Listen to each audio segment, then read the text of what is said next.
Sir, mag-ask lang po sana. Napaka-unfair po kasi sa part namin mga teacher. Tama po ba na nag-i-interest po ang loan namin kapag hindi po agad ni-remit ni DepEd at the same time? And po, di po kaagad na post sa system ng PLI.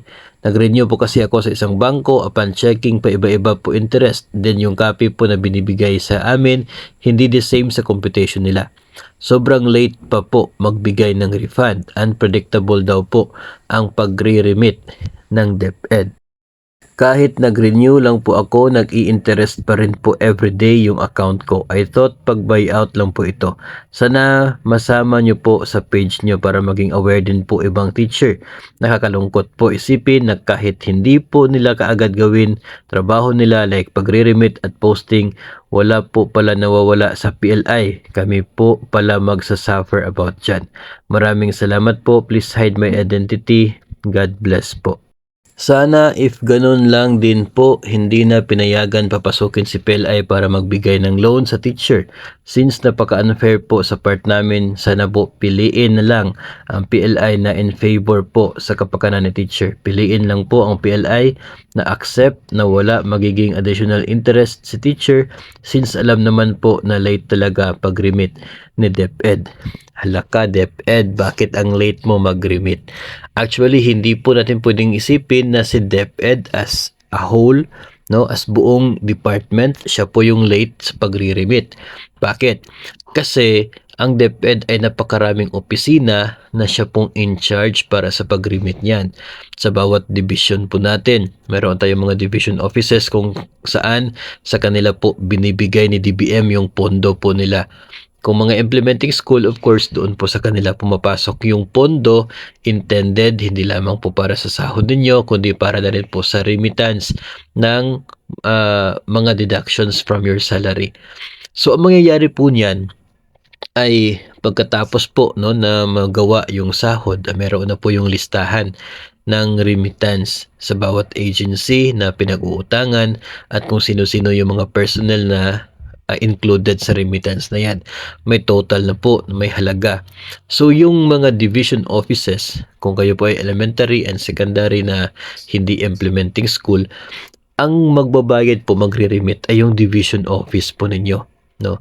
So maaari na sa inyo ay sobrang late yung pagre-remit, samantala sa kabilang dako naman no, sa kabilang division ay napaka punctual ng kanilang remittance.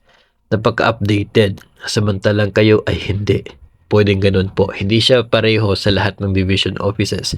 Kasi nasa division personnel po, no? Yung mga tao na nandoon sa division, yung pag-process ng remittances na yan. Hindi lamang po sa PLIs, maging sa GSIS, PhilHealth, Pag-ibig. No, kasi yun ay mga nakadeduct from your salary. No, yung budget kompleto, buong salary mo gross.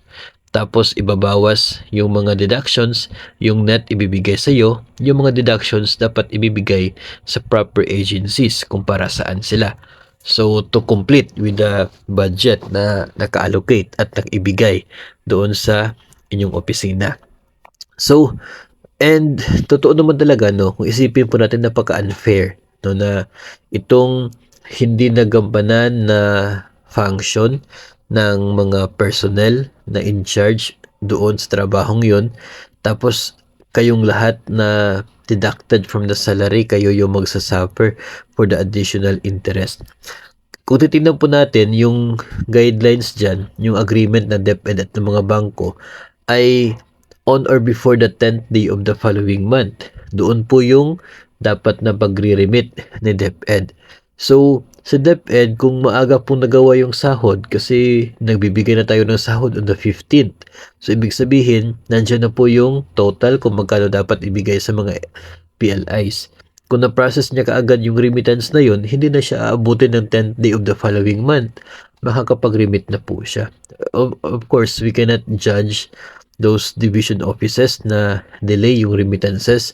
We just need to also ask and know kung ano po yung reasons. So if ever ito po ay nangyayari sa inyo, mas mabuti po na ipaalam ito sa proper authorities, and I am referring doon sa division office mismo. Baka hindi po alam ng SDS ninyo na delay pala yung remittance, no? So mas mabuti po na ipagbigay alam yan, ipaabot, nang sa ganun ay mabigyan po ng solusyon na matingnan kung ano po yung mga reasons, at sa ganun ay magawa ng solusyon within your division, within your agency.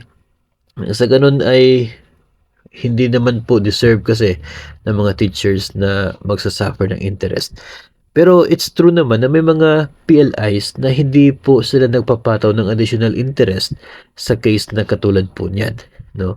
Yung mga PLIs kapag nag-o-offer ng loan, pwede rin po nating tanungin kung sa kanila ba ay may additional interest kapag na-delay si DepEd sa pag-remit. Kasi yung agreement nila with DepEd may conditions din po doon.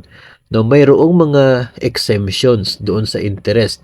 Mayroong mga circumstances na kapag yun ay nangyayari na cause kung bakit na-delay yung remittance, ay hindi pwedeng mag-charge ng interest ang bangko. No, may mga conditions po yun. Nakapaloob po yan, yung updated niyan sa DepEd Order number 20 series of 2021 na nandoon po yung agreement ni bangko at ni DepEd. So yun po, no, yung ating pwedeng maibigay na komento po dyan. Mas mabuti po na ipaabot yan sa inyo pong head of the agency. Doon po sa division ninyo, sa SDS ninyo, ay nang sa ganun masolusyonan po, no, kung bakit delay yung remittance pagdating po dyan sa inyo pong division. And congrats sa mga division offices na super updated pagdating sa remittances, hindi lamang sa mga PLIs kundi maging sa mga mandatory rin tulad po ng PhilHealth, GSIS at Pag-ibig.